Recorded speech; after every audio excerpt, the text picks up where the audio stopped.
There are a few types of businesses as a social media professional that I really get nervous about when someone tells me that they're coming to me for help with growing.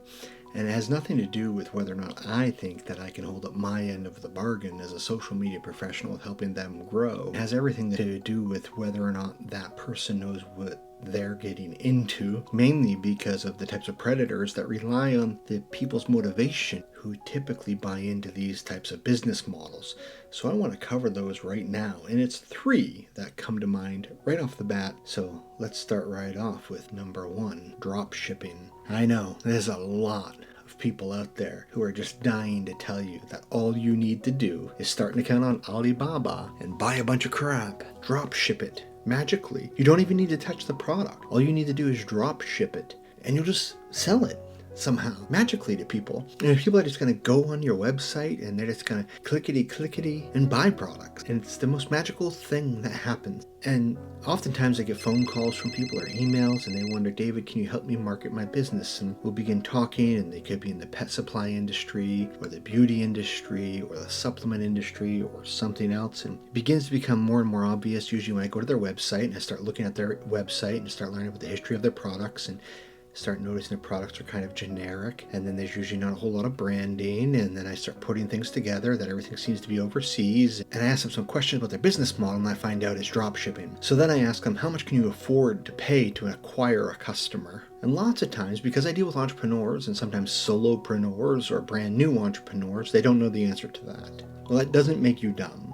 Just because you don't know how much you can pay to acquire a customer doesn't make you dumb. It just means you don't know the answer. The way you figure that out is by learning more about your business before you start it. The amount of money you can pay to acquire a customer is the difference between how much money you make once a product is sold and all the expenses are paid for, including how much you're going to pay yourself on every piece of profit made. And then whatever that difference is left over is how much you can afford to pay to acquire a customer. So if your product costs you $6 and you sell it for $25, and after all your expenses are made, then you're left with $9, and you have $9 free and clear, well, then you could potentially afford to pay $7, right? And you'd still be left with $2 profit, even after you've paid yourself. So you could potentially pay up to $7 to acquire a new customer. That's how you figure out that math if you didn't know. But sometimes people don't know that, and that's not absurd, and that's not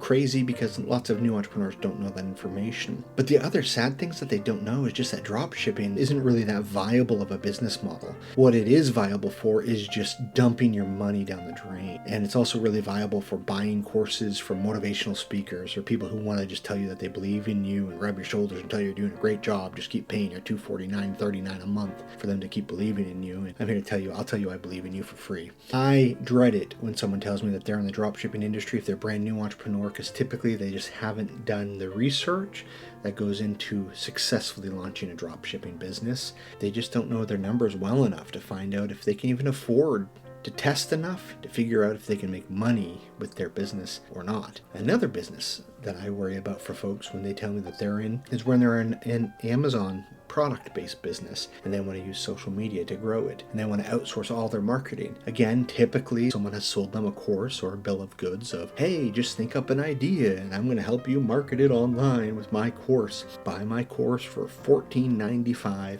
and I'll teach you how you can make $1,700 a month and get financial freedom through Amazon. It's just really not how it works. And people want to tell you that it does, or how they tested Facebook ads for 1 penny a day and how you can too, or they had one influencer ad make them $1 million. I'm here to tell you I've tested hundreds of influencer ads, and none of them have I ever invested 1 penny a day and made $1 million with. I would encourage you, if something sounds too good to be true, it probably is. And many times with product-based businesses, especially if you're getting information from someone whose sole source of income is telling you that you can do something that they may or may not be currently doing any longer, that should be a red flag. Right? That would be like me giving you social media advice if I were no longer doing it, if I were no longer taking part in it. should be a red flag. When someone tells me that they have an Amazon-based business, they want to hire me to help them drive traffic to their Amazon page, but they have no clue how that works, or they're not an established seller on Amazon, right? If they're an established seller, then it's a completely different thing, right? Because they understand the halo effect of Facebook ads or of TikTok ads and how this whole game works, and of affiliate marketing and the effects of creator connections and of TikTok ads and all the other great things that go into it. But if they're a brand new seller, there's a long education process that has to happen. The third business that makes me super nervous when someone comes to me and they want to use social media to grow their business is if they're in one of these MLM businesses, meaning a pyramid type business or a network marketing business or an in-person affiliate marketing business. Call it whatever you want. Network marketing is the nicest way of putting it. Typically it's the pyramid type business when they answer you and tell you it's not a pyramid. Those types of businesses where you recruit your friends to recruit their friends to recruit their friends to get their friends to buy products, and then they want to use social media to go and get their friend, where you randomly get a message from 15 years ago from someone who asks you if you're suddenly interested in losing weight. It's like, hey, look at this temple. Do you think I'm suddenly interested in losing weight? No, probably not. Those businesses make me nervous. Now, why? Because are they terrible business models? Well, that's up for debate, because how much can you afford to pay to acquire a customer?